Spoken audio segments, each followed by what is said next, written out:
حضرت ابو الحسن رحمۃ اللہ تعالی علیہ حضرت معاذ ابن جبل رضی اللہ تعالیٰ عنہ کے پاس بیٹھا کرتے تھے. فرماتے ہیں ان سے جو پیار بڑھا تو پھر میرا مصلی سے بھی بڑھ گیا. تابعی ہیں. فرماتے ہیں صحابی رسول سے محبت ہوئی تو ذکر سے بھی ہو گئی, پھر درود شریف سے بھی ہو گئی. محبت ان سے بڑھی تو پھر اللہ نے مسجد کا پیار بھی بڑھا دیا. آپ فرماتے ہیں کہ میری ہر وقت طبیعت چاہتی تھی کہ بس اللہ اللہ کروں, بس اللہ اللہ کروں, بس نہ میں ذرا تھوڑی جان چھڑاؤں لوگوں سے, کو 10 منٹ ملے تو میں کچھ 4 نفل پڑھ لوں, میں تھوڑا سا نہ بچوں لوگوں سے, اور مجھے تسبیح ملے تو میں نہ کچھ 400-500 دفعہ استغفار پڑھوں, سبحان اللہ, الحمدللہ, اللہ اکبر, لا حول ولا قوت الا باللہ, میں نہ تسبیحات پڑھوں. فرماتے ہیں کہ بچے تھے گھر میں 6-7, غربت تھی, کام ملتا کوئی نہیں تھا, اور میں کام چور نہیں تھا, کام ڈھونڈتا تھا, پر اللہ کی قدرت کے کام نہیں ملتا تھا. فرماتے ہیں کہ میں نے ایک دن اپنی اہلیہ سے کہا کہ آج میں پھر جاتا ہوں کام ڈھونڈنے. تو میری بیوی بڑی فرما بردار تھی, پر اس دن نہ غربت کے ہاتھوں تنگ آ کے کہنے لگی, آج نانا کوئی تو چیز لے کے آیا, تو مجھ سے بچوں کی بھوک نہیں دیکھی جاتی. یہ سب روگاں دا روگ محمد جس دا نام غریبی, کنڈ بلا کے لنگ جاندے نہیں دوست یار قریبی. آج نہ کچھ لے کے آیا تو میں بچے لے کے میکے چلی جاؤں گی. شیخ فرماتے ہیں کہ میں بڑا پریشان گھر سے نکلا, پر میں نے صبح سے لے کے زور تک کام ڈھونڈا, کام ملا کوئی نہیں. تو میرے دل میں خیال آیا, چلو کام نہیں ملتا تو اللہ اللہ تو کرے نا, چلو بندوں کی مزدوری نہیں ملتی تو رب کریم کی عبادت ہی کرتے ہیں. فرماتے ہیں کہ میں نے نا فرات کے پانی سے وضو کیا, نہر کے, شدید دھوپ تھی, ساتھ ریت تھی, اور ریت تپ رہی تھی. میں نے اپنا رومال وہیں مصلی کے طور پر بچھا لیا, اور فرماتے ہیں کہ زور سے لے کر عصر تک نماز پڑھی, دھوپ بھی پورے زور پہ, پر میرے سجدے کا ذوق بھی پورے زور پہ. فرماتے ہیں سورج بھی چمک رہا ہے, اور رب کی عبادت کا ذوق بھی پورے زور پہ. میں سجدہ کروں تو پھر میرا اٹھانے کو جی نہ چاہے.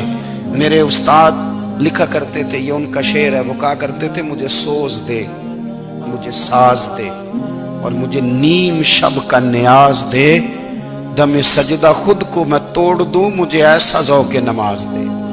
اور میں تیری بہار کا پھول ہوں, میں کھلا بھی ہوں تو تیرے لیے, مجھے میری شاخ سے توڑ لے, مجھے اپنی زلف کا ناز دے. بھائی فرماتے ہیں کہ عصر تک میں نے نفل پڑھے, دل ڈھلنے لگا, عصر کی نماز پڑھی, اور میں وہاں سے چلا. اب میں جب نکلنے لگا تو دل میں خیال آیا کہ چھوٹی چھوٹی دیواریں ہیں گھر کی, بغیر کچھ لیے جاؤں گا تو بیوی دور سے دیکھے گی تو شور کرے گی کہ پھر خالی ہاتھ آ گیا ہے. کہتے میں نے اپنے اسی رومال میں جس میں میں نے نماز پڑھی تھی نا, رومال میں کی آخی دے پنجابی جسافہ کہتے ہیں, اسی میں نا میں نے کچھ ریت بھر لی کہ وہ دور سے دیکھے گی تو سمجھے گی کچھ لے کے آیا ہے, چلو جا کے اسے بتا دوں گا کہ آج پھر مزدوری نہیں ملی. کہتے ہیں وہ ریت لے کر جب میں گھر میں گیا تو پہلے بیوی دروازے پہ کھڑی ہوتی تھی, پوچھتی تھی خالی ہاتھ آ گئے ہو, آج میں نے دیکھا تو ہے ہی کوئی نہیں. فرماتے ہیں میں اندر داخل ہوا, سلام لیے, کونے میں میں نے وہ رومال رکھ دیا, اور میں نے آواز دی کہ بھلی مانس کہاں ہو؟ تو وہ کہنے لگی آپ منہ ہاتھ دھو لیں, میں روٹی لے کے آئی. میں نے کہا روٹی کہاں سے آ گئی, یہاں تو کئی دنوں کے فاقے, تو کئی دنوں کی غربت ہے, یہاں تو اس گھر میں تو فقیری ہے.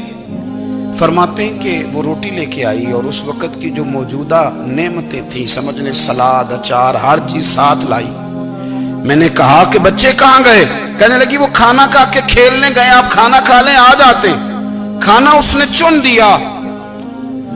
میں نے حیرت انگیز لہجے میں ساری نعمتیں اپنے دسترخوان پہ دیکھ کر کے بیوی سے پوچھا یہ کہاں سے آیا کھانا؟ بچوں کو تو نے کہاں سے کھانا کھلایا؟ یہ سارا کچھ کیسا ہے؟ کہنے لگی پتہ نہیں آج آپ کس کریم کی مزدوری کرنے چلے گئے تھے, پتہ نہیں کس کریم کی. میرے گھر میں تو اتنی نعمتیں آئی ہیں کہ مجھ سے سنبھالی نہیں جا رہی, اتنا اناج ہے, اتنا گندم ہے, کس کریم کے دروازے آج چلے گئے تھے؟ یہ کہتے کہتے وہ اٹھی اور اٹھ کر کے کہنے لگی پہلے بڑا کچھ آیا تھا, اب کیا لے آئے ہو؟ اور جا کر کے نا اس نے وہ ریت والا رومال کھولا کہنے لگے میں تو لے کے آیا تھا ریت، تو میرے رب نے اسے بھی سونے اور ہیرے بنا دیا تھا۔ جب آپ کی توجہ اللہ کی جانب، میرے نبی پاک صلی اللہ تعالی علیہ وسلم نے فرمایا ہر چیز اپنے رب سے مانگ، ہر چیز مانگ، ہر چیز مانگ۔ یا رسول اللہ کیا کچھ؟ میرے محبوب نے فرمایا تیرے گھر میں نمک بھی ختم ہو جائے تو وہ بھی اپنے رب سے مانگا کر، تو مانگنا وہ تجھے دے گا، تو اس کی بارگاہ میں کشکول طلب دراز تو کرنا۔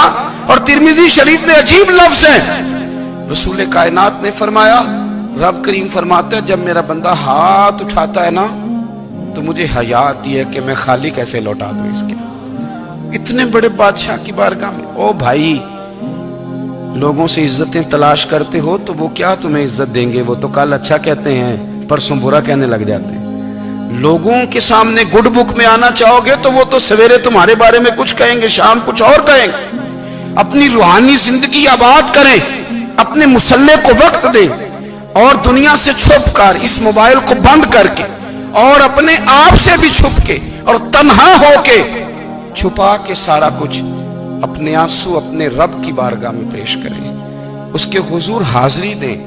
سنو نا ترمذی کی حدیث، اور اسے یاد رکھنا، نبی پاک علیہ السلام نے فرمایا اپنے دکھ لوگوں کے سامنے نہ بیان کرنا، سیٹھوں نوابوں کو نہ بتاتے پھرنا، دنیا داروں کے سامنے جا کے نہ رونا کہ میں تکلیف میں ہوں۔ فرمایا اگر دنیا داروں کو دکھ بتاؤ گے رب تمہیں کبھی غنی نہیں کرے گا، اور لوگ ہیں کہ الٹا مذاق اڑائیں گے۔ آپ کی جس سے بڑی پکی یاری ہے نا، پکی، وہ تب تک پکی ہے جب تک آپ نے 50,000 مانگا نہیں، اور جس وقت آپ نے کہہ دیا کہ میں مجبور ہوں میری مدد کر تو پھر ختم ہو گئی دوستی۔ لوگوں کی تعلقات آپ کے ساتھ تب تک ہیں جب تک آپ ان سے کوئی ضرورت وابستہ نہیں کرتے۔ کریم محبوب فرمانے لگے بندوں کے سامنے دکھ نہ بیان کرنا، اللہ تجھے کبھی غنی نہیں کرے گا۔ تو اپنے دکھ اپنے رب کو بتا، تو دعائیں مانگ، تو اس کی بارگاہ میں حاضر ہو، تو اس کے حضور عرض کر۔ فرمایا اپنے دکھ اپنے رب کو بتا، وہ جلدی کرے یا دیر سے کرے تجھے ساری دنیا سے بے نیاز کر دے گا، تجھے کسی کا محتاج نہیں رہنے دے۔